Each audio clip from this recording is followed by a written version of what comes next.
Hi, Miss Julia Weisberger Cortés. Hi, thank you so much Did for I? having me. Julia Weisberg Cortés, but it's close enough. I'm sorry.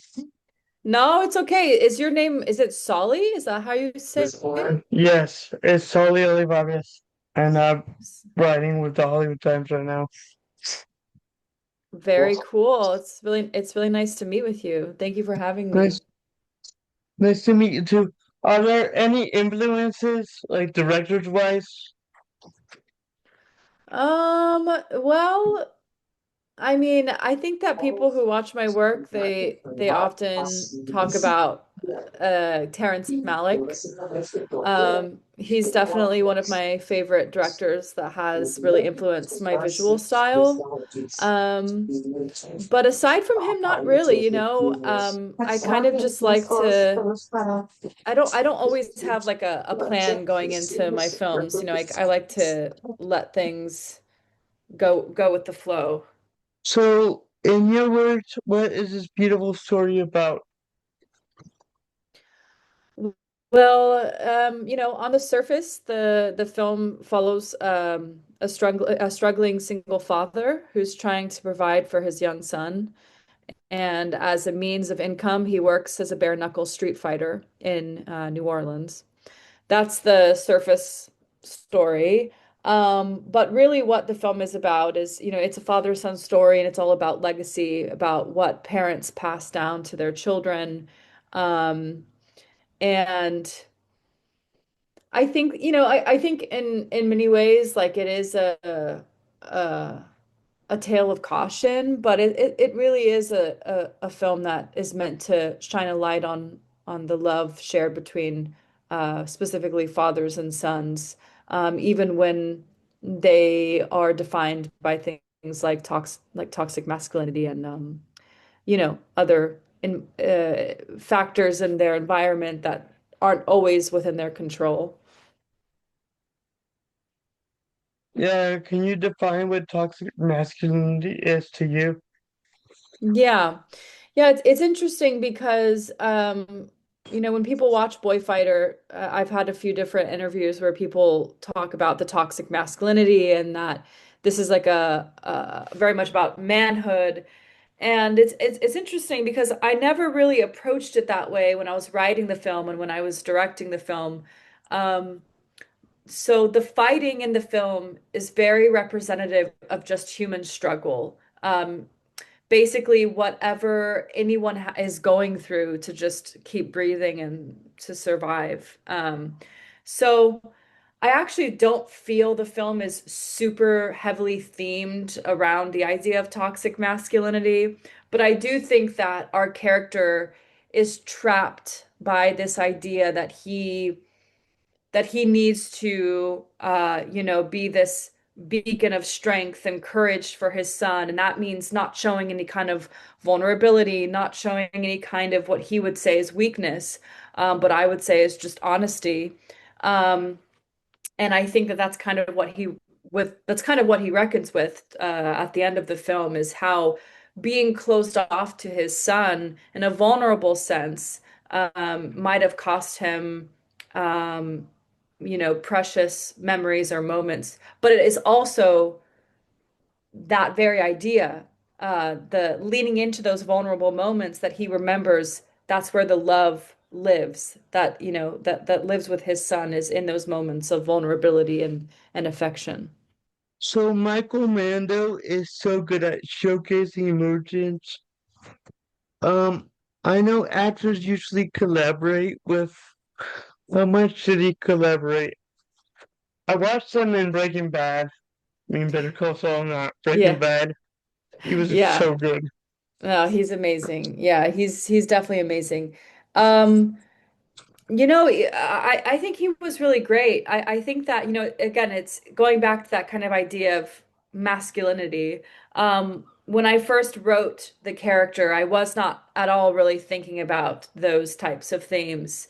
And actually, Boyfighter is my first film that centers around a male perspective. Every film I've made before this has been very much centered around womanhood.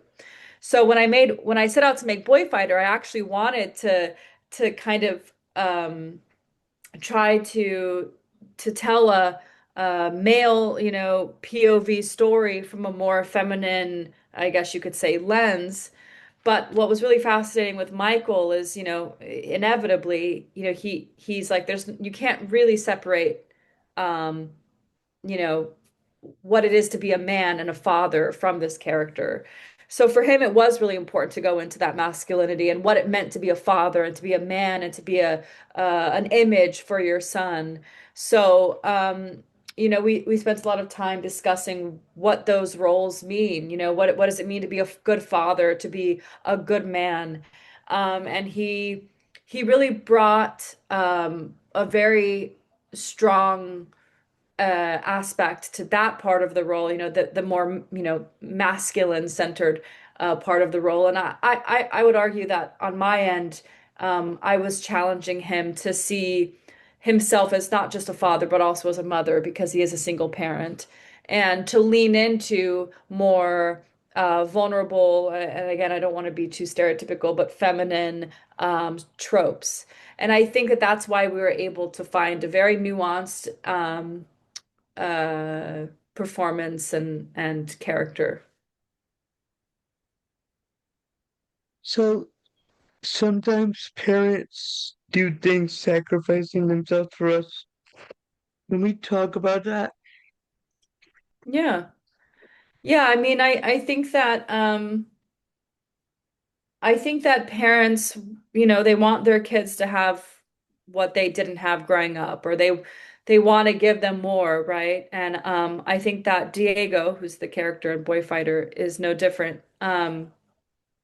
But I can speak for myself as someone who, you know, the people who before me, my mother and my grandmother, were women specifically who sacrificed and really wanted me to have a different kind of life. And I'm a very good example that I would say a successful endeavor that I, as a result, am the first woman in our family to be able to pursue something like a dream, you know. But then you also hear of those other tales where no matter how hard parents try, sometimes they can't always save their children from the same thing that plagued them.